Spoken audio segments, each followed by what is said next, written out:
नमस्कार साथियों, स्वागत है आप सभी का आपके अपने YouTube चैनल DS एकेडमी में। मैं डॉक्टर सुदेश कांतेजा आपके लिए लेकर चल रही हूँ TGT PGT हिंदी का संपूर्ण क्रैश कोर्स, वो भी निःशुल्क। अगर आप चैनल पर नए हैं तो चैनल को सब्सक्राइब कीजिए। आपने चैनल सब्सक्राइब कर रखा है, आपको वीडियोस अच्छी लग रही हैं तो जितना हो ज़्यादा से ज़्यादा दोस्तों में शेयर कीजिए। जो भी आपके पास पब्लिकली प्लेटफॉर्म है आप उस पर शेयर कर सकते हैं। जो कैंडिडेट हमसे नए जुड़ रहे हैं, तैयारी बेहतर करना चाहते हैं, प्रयास कीजिएगा। प्लेलिस्ट बनी हुई है आपकी सुविधा के लिए, आप प्लेलिस्ट में शुरू से क्लासेस देख सकते हैं।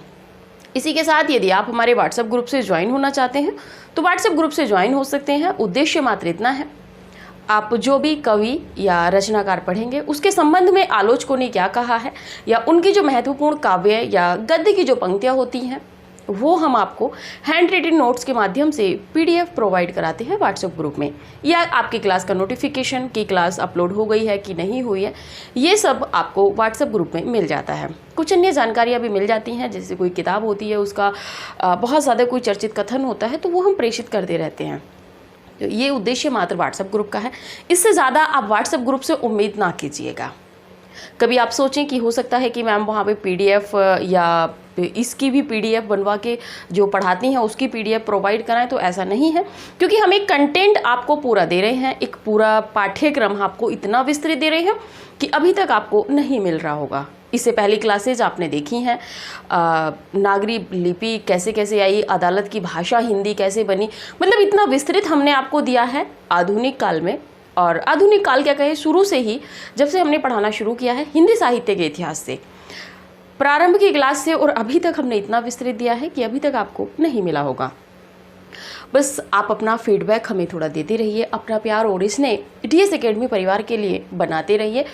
और क्लास देखिए, जब आप लेने के लिए आते हो, क्लास जब आप देखते हो तो पहले क्लास को लाइक कर दिया कीजिए, उसी के साथ में आप पूरी क्लास देखिए। पूरी क्लास देखने के बाद में आपको लगे कि हाँ, क्लास हमारे लिए वास्तविकता में महत्वपूर्ण थी, तो वास्तव में यदि क्लास आपको महत्वपूर्ण लग रही है, लाभप्रद है, तो क्लास लेने के बाद में जो आपको उचित लगे वो कमेंट कीजिए। और उसी के साथ में जो भी आपके पास पब्लिकली प्लेटफॉर्म है, जो भी आपकी मित्र मंडली है, आप वहाँ पे शेयर कर सकते हो सकता है किसी एक को इन क्लासों का इंतज़ार हो, क्योंकि देखिए हम फ्री दे रहे हैं। हमारा फ्री देने का जो उद्देश्य है वो इतना है कि किसी के मन में कल ये टीस न रहे कि काश हमारे पास आर्थिक अभाव नहीं होता, या हम किताबें खरीद पाते, कहीं कोचिंग कर पाते तो हमारा चयन हो जाता।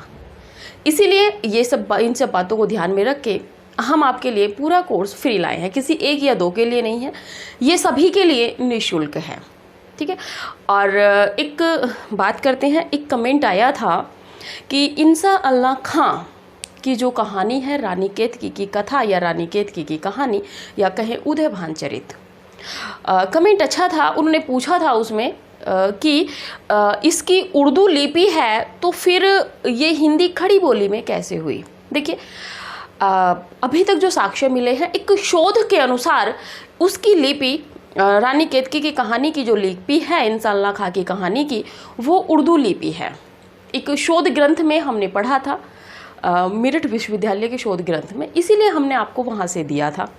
इसी के साथ लिपि होने का मतलब ये होता है कि यदि आप किसी बात को खड़ी बोली में कहना चाह रहे हो, ठीक है, लेकिन आप उसको गुरुमुखी लिपि में लिखेंगे तो लिपि बोली उसकी खड़ी आएगी।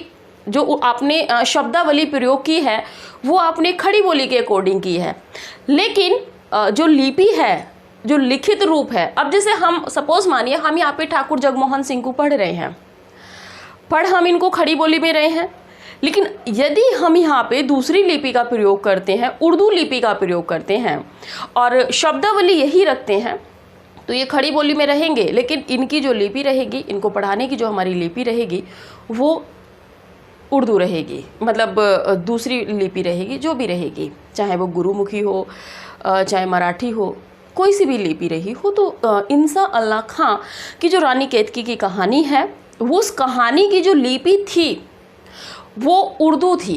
ये एक शोध के अनुसार हमने आपको बताया है। और बाकी जो है वो खड़ी बोली का उन्होंने जैसा बोला था कि इसमें ना पुट हो, मतलब जैसे कि उन्होंने वो उर्दू के थे उर्दू के होते हुए भी इंसान अल्लाह खां ने उर्दू के शब्दों का उसमें प्रयोग नहीं किया है। उन्होंने 4-5 शब्दों के प्रयोग से बचने का प्रयास किया है, जैसे कि तत्सम शब्दावली, उर्दू के जो अरबी के शब्द होते हैं उनसे बचने का प्रयास किया है। लेकिन लिपि की यदि बात आएगी तो वहाँ पे उर्दू लिपि ही आपका सही होगा। ठीक है, मुझे लग रहा है कि जिस भी कैंडिडेट का कमेंट था उनको स्पष्ट हुआ होगा। और ये एक शोध के अनुसार हम आपको बता रहे हैं, ऐसा नहीं है कि हमारी अपनी उपज है, ऐसा कुछ नहीं है। जो भी तथ्य शोध रूप में हमें मिलता है, किसी मैगजीन में मिलता है या किसी कोई लेख में मिलता है, और जहाँ पे मिलता है तो ये नोट्स में अंकित था। ठीक है, तो मुझे लग रहा है कि आपको स्पष्ट हुआ होगा। प्रमाण सिर्फ शोध ग्रंथ हैं। चलिए बात करते हैं आज के टॉपिक की। आज हम पढ़ रहे थे हिंदी साहित्य के इतिहास में आधुनिक काल में भी भारतेंदु युग में चल रहे थे। जैसे कि हमने बताया था कि छोटे छोटे जो रचनाकार आएंगे उनको 1 या 2 क्लासों में मतलब एक क्लास में 2 भी रचनाकारों को हम पढ़ेंगे। तो आज हम 2 रचनाकारों को देखेंगे। ठीक है, तो चलिए बात करते हैं पहले ठाकुर जगमोहन सिंह पे। ठाकुर जगमोहन सिंह, इनका जो जन्म है 1857, कहाँ? विजय राघवगढ़, मध्य प्रदेश। ये यहाँ के राजकुमार यानी कि राजा के रूप में भी यहाँ प्रसिद्ध थे। निधन की बात करें तो 1899 में इनका निधन हुआ था।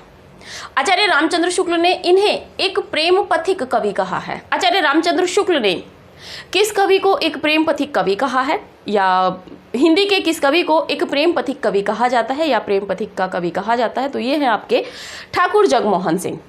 बात कर लेते हैं। ठाकुर जगमोहन सिंह अपनी स्वच्छंदतावादी प्रवृत्ति और प्रकृति चित्रण के लिए प्रसिद्ध हैं।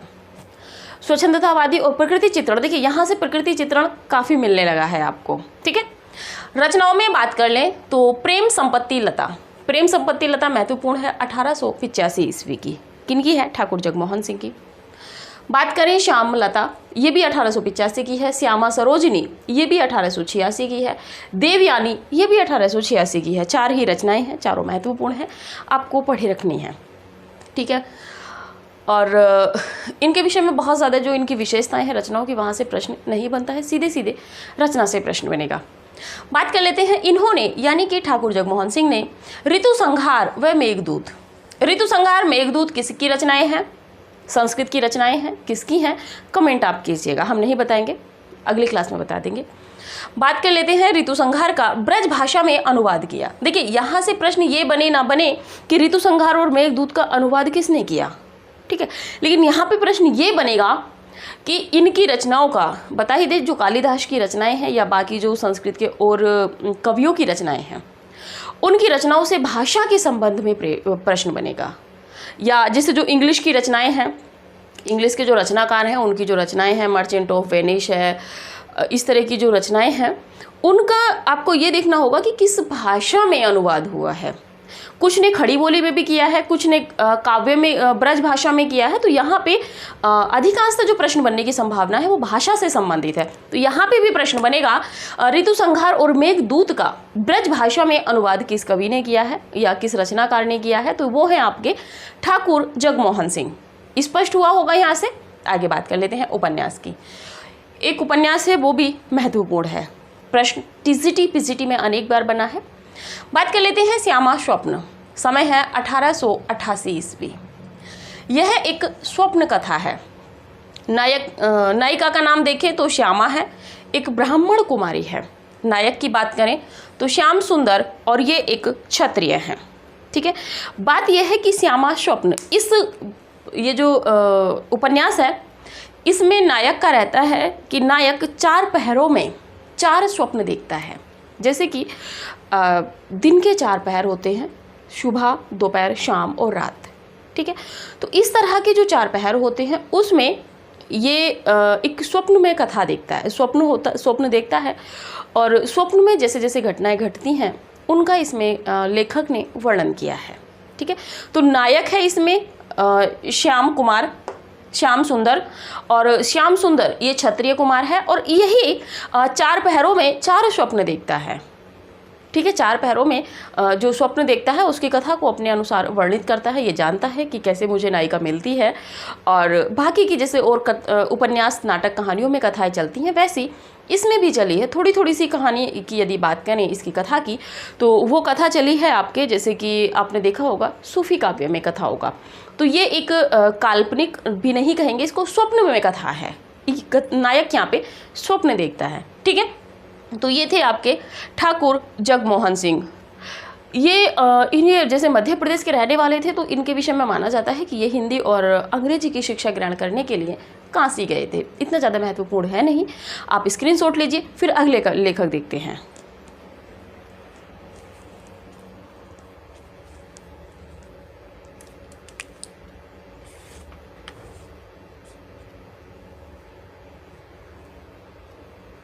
चलिए, देखिए, क्लासों को शेयर करने में कंजूसी ना कीजिए, जितना हो ज़्यादा से ज़्यादा आप शेयर करते रहिए। और इसी के साथ कंपैरिजन हमारा किसी से ना कीजिएगा। हम कई बार कह चुके हैं, उसके बाद भी आप मैसेज देते हो तो उचित नहीं लगता। थोड़ा सा टेलीग्राम पे, बाकी पे आप हमें पर्सनल मैसेज देते हो, तो ये कहीं ना कहीं आपकी गलत बात है।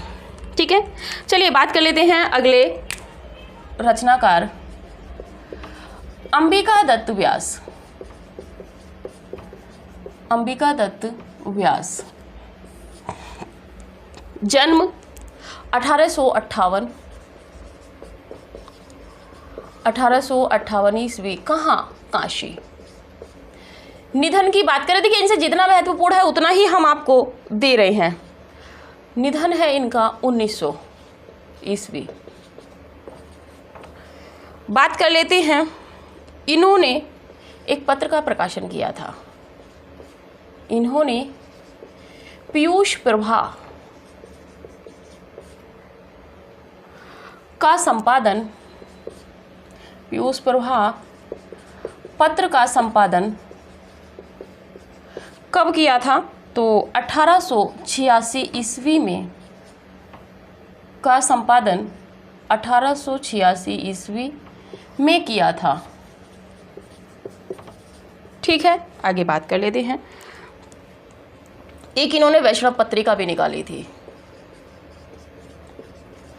इन्होंने वैष्णव, वॉइस पे ध्यान दीजिएगा, पत्रिका भी 1884 ईस्वी में प्रकाशित की थी, यानी कि तब से प्रकाशित होने लगी थी। रचनाओं में बात कर लेते हैं इनकी। तो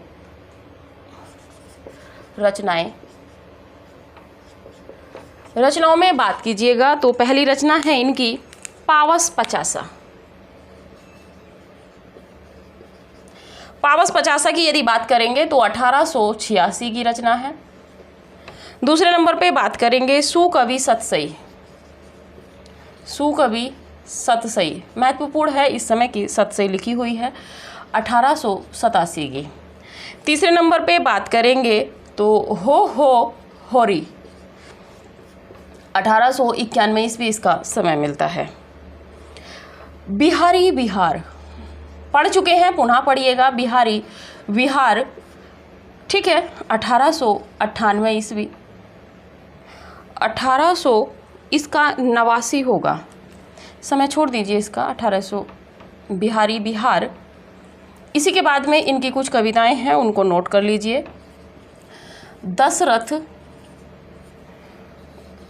दशरथ विलाप। 5वें नंबर पे लिखिए जटिल वणिक। 6ठे नंबर पे आप लिखिए भारत धर्म। 7वें नंबर पे आप लिखिएगा आश्चर्य वृतांत। आश्चर्य वृतांत। बात कर लेते हैं पावस पचासा की, तो इसमें ऋतु वर्णन मिलता है। ऋतु वर्णन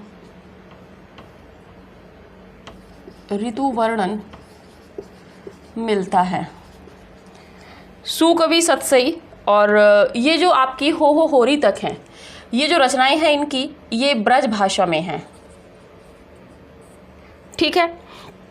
इसी के साथ में बात कर लें तो बिहारी बिहार की, यह है बिहारी के दोहों का कुंडलिया छंद में विस्तार है। पढ़ चुके हैं, कुंडलिया छंद में विस्तार है, इतना हम पढ़ चुके हैं, लेकिन फिर से पुनः आप देख लीजिएगा। बात कर लेते हैं आश्चर्य वृत्तांत। इसमें वर्णाश्रम व्यवस्था का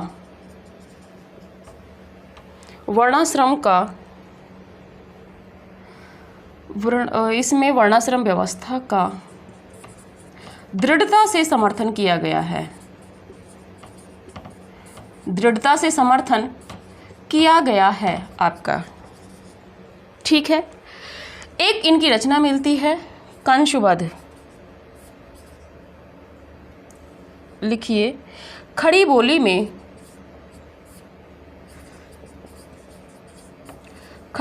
में इनका कंशुबद्ध क्या है? ये अपूर्ण प्रबंध काव्य है।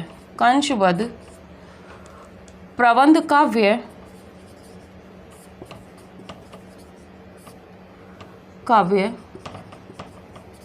मिलता है। प्रबंध काव्य मिलता है। इसके इन्होंने मात्र 3 सर्ग ही लिखे थे। 3 सर्ग ही लिखे थे, ठीक है। चलिए बात करते हैं अंबिका दत्त व्यास जी की। अंबिका दत्त व्यास का जन्म 1858 ईस्वी में कहाँ हुआ था? काशी में। निधन की बात करें तो 1900 ईस्वी में हुआ है। इन्होंने पीयूष प्रभा, पत्र है पीयूष प्रभा, कब प्रकाशित किया था, संपादित किया था? 1886 में। 1886 में अंबिका दत्त व्यास ने कौन सा पत्र प्रकाशित किया था? पीयूष प्रभा। इसी के साथ में इन्होंने वैष्णव पत्रिका का संपादन भी शुरू किया था। कब से? 1884 से। यानी कि इन्होंने पत्रिका का प्रकाशन पहले किया था, पत्र का संपादन इन्होंने बाद में शुरू किया था, ठीक है। रचनाओं में बात करें तो पावस पचासा 1886 की है। सुकवि सतसई महत्वपूर्ण है 1887 की। होरी 1891 और बिहारी विहार, ये जो 4 हैं, यहाँ तक चारों महत्वपूर्ण हैं। आपको जितने स्टार लगाने हैं आप लगा लीजिए, ठीक है। बात करते हैं दशरथ विलाप और जटिल वणिक, भारत धर्म, आश्चर्य वृत्तांत। दशरथ विलाप महत्वपूर्ण है। बकरी विलाप, पितर विलाप, दशरथ विलाप, इस तरह की रचनाएं आप एक जगह कोरिलेट करके रखिएगा, ठीक है। और जटिल वणिक, भारत धर्म, आश्चर्य वृत्तांत। बात करते हैं पावस पचासा में अंबिका दत्त व्यास जी का जो है वो ऋतु वर्णन दृष्टिगत होता है कि इनका ऋतु वर्णन इन्होंने कैसे किया था, वो किसमें है? पावस पचासा। सुकवि सतसई, ये सतसई के रूप में लिखी गई रचना है, महत्वपूर्ण है, क्योंकि यहाँ से प्रश्न बन जाता है कि किसने सतसई की रचना नहीं की है। हमने रीतिकाल में तो देखा ही था कि किसने सतसई की रचना की है, लेकिन आगे फिर से आप देखिएगा, ठीक है। एक जगह नोट करके रखिएगा, आधुनिक के, रीतिकाल के, आदिकाल के, भक्तिकाल के सारे तथ्य जो एक से होते हैं, ठीक।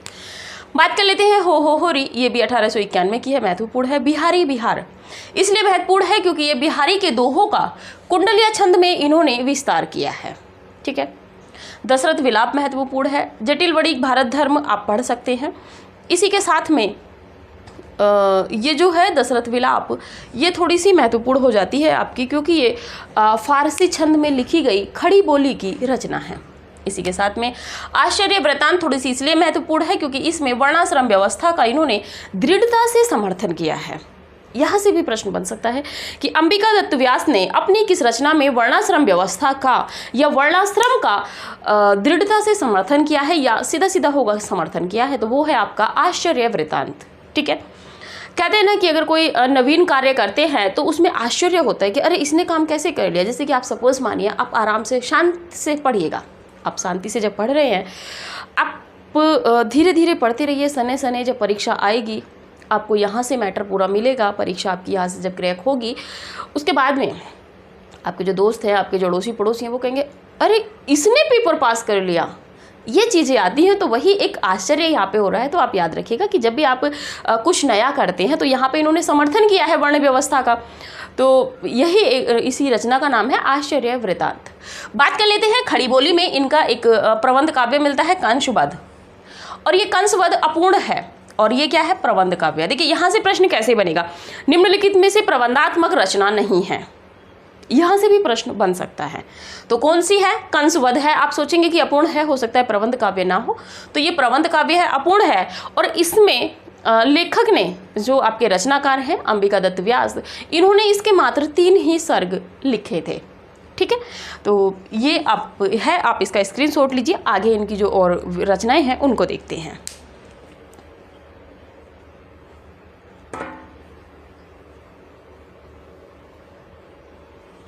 चलिए,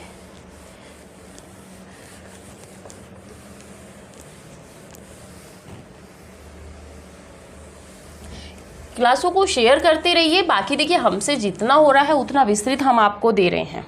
ठीक है, बात कर लेते हैं इनके नाटकों की। तो नाटक में बात करें इनके, तो नाटक में है भारत सौभाग्य।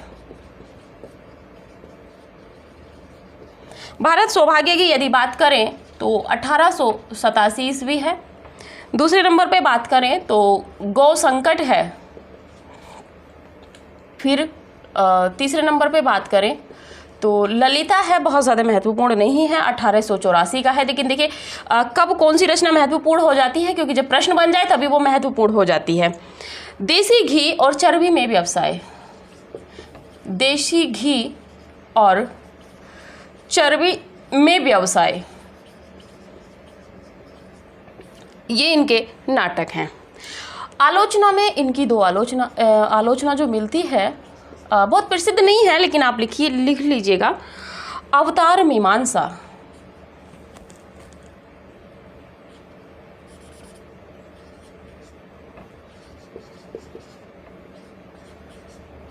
अवतार मीमांसा, और इसी के साथ में आप लिखिएगा गद्य काव्य मीमांसा,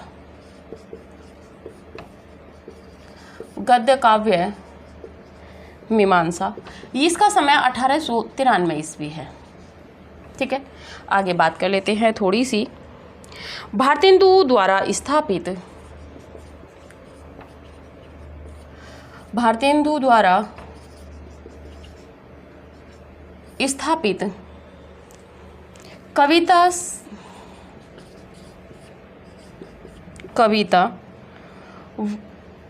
वर्धनी सभा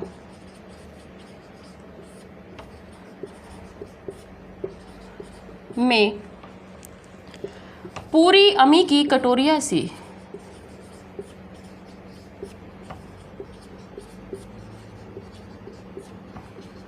कटोरिया सी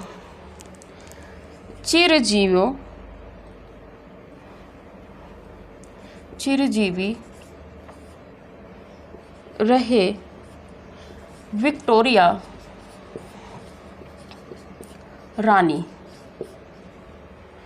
समस्या की पूर्ति करके, समस्या की पूर्ति करके व्यास जी ने, अंबिका दत्त व्यास ने, अंबिका दत्त व्यास ने अपने काव्य लेखन की शुरुआत की थी,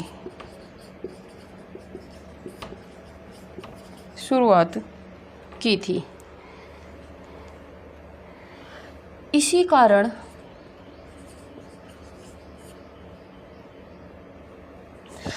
जब ये शुरुआत की थी तो इन्होंने एक रचना लिखी थी, समस्या पूर्ति सर्वस्व।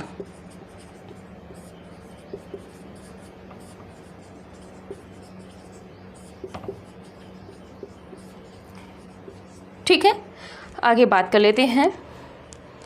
इसी कारण इन्हें क्या कहा जाता है, तो सुकवि।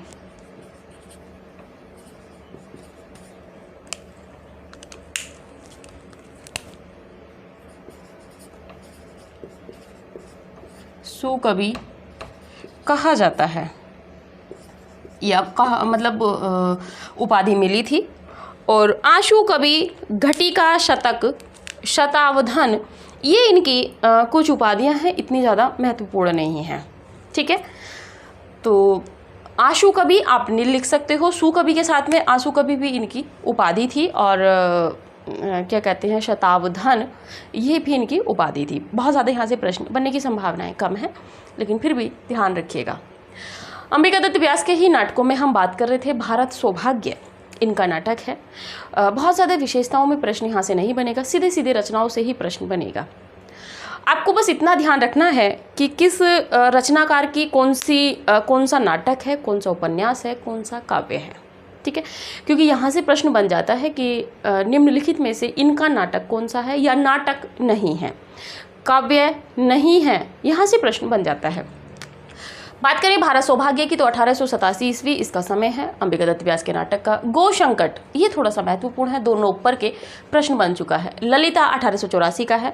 आप थोड़ा सा पढ़े रहिएगा। बाकी देशी घी और चर्बी में व्यवसाय, इसको भी आप देख के रखिएगा, पढ़े रखिएगा। आलोचना की बात करें तो अवतार मीमांसा और गद्य काव्य मीमांसा 1893 ईस्वी की, इनकी जो है ये आलोचनात्मक रचनाएं मिलती हैं। लेकिन बहुत ज़्यादा आलोचना के क्षेत्र में इनसे प्रश्न नहीं बनेगा। इनसे जब भी प्रश्न बनेगा नाटकों से और काव्य से प्रश्न बनेगा। बात कर लेते हैं, भारतेंदु हरिश्चंद्र द्वारा स्थापित थी कविता वर्धनी सभा। इसमें बोला गया है, पूरी अमी की कटोरिया सी, चिरजीवी रहो विक्टोरिया रानी। समस्या की पूर्ति करके अंबिका दत्त व्यास ने अपने काव्य लेखन की शुरुआत की थी। देखिए, अगर प्रश्न थोड़ा सा भी एक्सपर्ट कठिन बनाएगा तो यहाँ से प्रश्न रख सकता है कि अंबिका दत्त व्यास ने अपने लेखन की शुरुआत कैसे की थी। किसी समस्या की पूर्ति करके, किसी से शिक्षा ग्रहण करके, किसी का सहयोग करके, या किसी को शिक्षा देने के उद्देश्य से। तो यहाँ पे आपका ये प्रश्न रहेगा कि इन्होंने एक समस्या की पूर्ति की थी। समस्या की पूर्ति ऐसी होती है, हम बताएं आपको, जैसे कि कोई दो रचनाकार हैं, आप और हम हैं, सपोज मानिए। तो हमने यदि कोई यहाँ पे एक लाइन बोली, उस लाइन में हमने एक समस्या बता दी, आपने दूसरी लाइन उसी के अकॉर्डिंग लिखी और उसमें आपने समाधान दिया, तो ये होता है समस्या की पूर्ति। समस्या पूर्ति इसको कहते हैं। ठीक है, जैसे आपने कोई पूरा दोहा लिखा, आपने उसमें बताया कि इसमें ये समस्या है। ठीक है, और उसी के साथ में आप जब आपने तो एक दोहा लिखा, एक पद लिखा, आपने उसमें अपनी समस्या वर्णित कर दी। अब उस समस्या का समाधान क्या होगा वो मुझे उसी की तरह अगला पद लिख के देनी है। तो मैंने क्या की, आपने समस्या दी, मैंने उसकी पूर्ति करी, यानी कि उसका निदान आपको, उस समस्या का समाधान आपको मैंने दूसरे पद के माध्यम से दिया। ये होता है समस्या पूर्ति। तो इसी से इन्होंने अपने काव्य लेखन की शुरुआत की थी।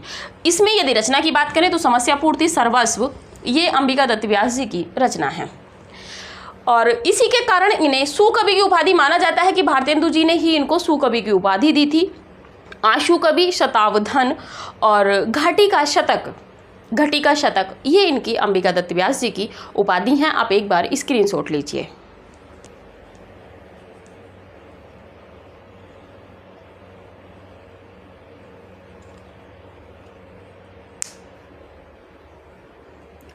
तो ये थे आपके अंबिका दत्त व्यास जी। अंबिका दत्त व्यास और ठाकुर जगमोहन सिंह को हमने एक क्लास में देखा है।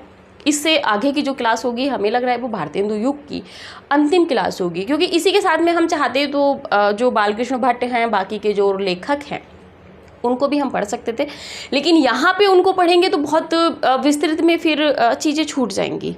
काव्य में उनका बहुत ज़्यादा उनकी भूमिका नहीं है, इसीलिए हम उनको गद्य में पढ़ेंगे, जहाँ पे उनकी विशेष भूमिकाएं रहेंगी, जैसे कि आपका निबंध है, नाटक है, वहाँ पे हम उनको पढ़ेंगे। उपन्यास है, वहाँ पे हम इनको पढ़ेंगे। और काव्य के क्षेत्र में जितना हमें देखना था कवियों के रूप में, उनकी जो विशेषताएं थी वो हमने यहाँ पे देखी हैं। और इसी के साथ में जो अगली क्लास रहेगी उसमें प्रयास रहेगा कि भारतेंदु युग पूर्ण रूप से कंप्लीट किया जाए। देखेंगे भारतेंदु युग में राधा कृष्णदास राधाचरण गोस्वामी के साथ में हम देखेंगे कि और कौन कौन सी विशेष प्रवृत्तियां भारतेंदु युग में रचनाएं लिखी गई थी। राम से संबंधित काव्य क्या लिखा गया था, रीतिकालीन जो निरूपक काव्य है वो क्या लिखा गया था, इन सब पे से हम परिचित होंगे। अगली वीडियो में भारतेंदु युग की प्रयास रहेगा कि अंतिम क्लास रहेगी और उसी के साथ में फिर आगे बढ़ेंगे। आई होप कि आपको चीज़ें स्पष्ट हो रही हैं। अगर आपको चीज़ें स्पष्ट हो रही हैं तो आप भी थोड़ा सा समर्थन करते हुए चलिए, जितना हो वीडियो को शेयर करते हुए चलिए और इसी के साथ में जो भी आपको आपने क्लास देखी है, आपको जो भी उचित लगा है वो आप कमेंट कीजिएगा। और एक चीज़ यहाँ पे कहना चाहेंगे, जो भी कैंडिडेट ये कहना चाहते हैं कि मैम तैयारी कैसे करें, तो देखिए करत करत अभ्यास ते जड़मत हो तो सुजान, रसरी आवत जात पे सिल पर परत निशान। तो एक चीज़ है कि आप जितना अभ्यास करोगे उतनी चीज़ें आपकी तैयार होंगी। शुरू से आप क्लास देखिए। अगर जो नए कैंडिडेट जुड़ रहे हैं, जो हमारे साथ शुरू से बने हुए हैं, वो बीच बीच में अपना रिवीजन करते रहिए। ऐसा नहीं है कि आप हमारी ही क्लास पे पूरी तरह डिपेंड हो जाइए। आप देखिए कोई किसी भी कोचिंग संस्थान पे या कहीं पे भी आप पूर्ण रूप से उस पर डिपेंड ना होइएगा। हाँ, भरोसा है, हमारा आत्मविश्वास है कि अगर पूरा समय रहते हमने आपको सिलेबस कंप्लीट करा दिया तो आपको वास्तविकता में हम पे डिपेंड होना पड़ेगा। लेकिन अभी क्या है कि हम जिस रिदम में चल रहे हैं, 2 क्लासेज आपको प्रतिदिन दे रहे हैं, तो उसी के अनुसार आप यदि मूल किताबें नहीं पढ़ सकते हैं तो सहायक किताबें आप बाज़ार से उपलब्ध मतलब खरीद लीजिए और उसके बाद आप उनको पढ़िए। देखिए तथ्यों का संकलन, उसके बाद में जो आपने किया है हमारे तथ्यों का संकलन, उनको पढ़िए। सहायक किताबों को आप पढ़िए, तो जब आप 2 जगह चीज़ों को पढ़ेंगे तो आपका दोबारा रिवीजन होगा। किताबों की बात आती है कि मैम किताब कौन सी पढ़ें, तो प्लेलिस्ट में एक वीडियो बनी हुई है, खास करके टीजीटी पीजीटी के लिए ही वो वीडियो फॉलो है। आप मूल किताबें पढ़िए। मूल में बच्चन सिंह का इतिहास है, आचार्य रामचंद्र शुक्ल जी का है, डॉक्टर नगेंद्र जी का, रामस्वरूप चतुर्वेदी जी, इन 4 इतिहासों को तो आप अपने पास रखिएगा। बच्चन सिंह के यदि आप आधुनिक इतिहास भी खरीद सकते हैं तो वो भी बहुत अच्छी बात है आपके लिए। बच्चन सिंह का दूसरा इतिहास, बच्चन सिंह का आधुनिक इतिहास, इसी के साथ में आप सहायक किताबों में रख सकते हैं। और जैसा कि डिमांड आ रही थी मैम काव्य शास्त्र और व्याकरण, देखिए जब तक हम साहित्य पूरा नहीं कराएंगे तब तक हम व्याकरण या काव्य शास्त्र की कोई क्लास आपको नहीं दे पाएंगे। इसके लिए सॉरी, क्योंकि इस क्लास से हमें अपने एक रिदम में लेके चलनी है, ठीक है। ऐसा नहीं है कि हम दोनों तरफ आपको लटका लें और उसके बाद क्या कहते हैं, हम इधर भी आधा पढ़ाए उधर भी आधा पढ़ाए। इधर क्या है कि आपका एक फ्लो चल रहा है। आप जितना इस समय यहाँ को इस पे रिवीजन कर सकते हो, आप कथा मतलब इस समय साहित्य पे रिवीजन कीजिए, उसके बाद जब काव्य शास्त्र व्याकरण पे पढ़ेंगे तब आप उस पे टूट के पढ़िएगा। तो इसीलिए 2 नाव में सवार ना होइए, पहले आप जिसको पढ़ रहे हो उसको अच्छे से पढ़िए, क्योंकि जब हम इतना अच्छे से मैटर आपको दे रहे हैं जो आपको कहीं नहीं मिल रहा है, तो आप भी बने रहिए, पढ़ते रहिए। और सबसे मोटिवेशनल स्पीच आप सभी जानते हैं, कबीर का एक दोहा है, आप उसको फॉलो करके आप अपनी तैयारी को निरंतर रखिए, क्योंकि मेहनत का कोई पर्याय नहीं है। वो किसी भी फील्ड में हो आपकी, चाहे आप बीए एमए के बच्चे हो और चाहे आप कंपटीशन कर रहे हो, चाहे आप नेट जेआरएफ वाले हो, चाहे आप टीजीटी पीजीटी वाले हो, तो किसी भी क्षेत्र में मेहनत का कोई पर्याय नहीं है। बाकी सब कहने की बातें होती हैं। तो इसी के साथ में आज की क्लास यहीं तक रखते हैं, अंबिका दत्त व्यास तक ही। अगली क्लास में मिलेंगे, सोचेंगे, प्रयास रहेगा कि भारतेंदु युग कंप्लीट किया जाए, ठीक है। और जितना विस्तृत कवियों से प्रश्न बन सकते थे उतना हम आपको देते हुए चल रहे हैं। तो अभी के लिए इतना ही रखते हैं, मिलते हैं अगली क्लास में अगले नए तथ्यों के साथ में, नए लेखकों के साथ में। तब तक के लिए आनंद में होके आप पढ़ते रहिए और जितना हो ज़्यादा से ज़्यादा रिवीजन करते रहिए, ठीक है। तो मिलते हैं अगले वीडियो में, तब तक के लिए नमस्कार।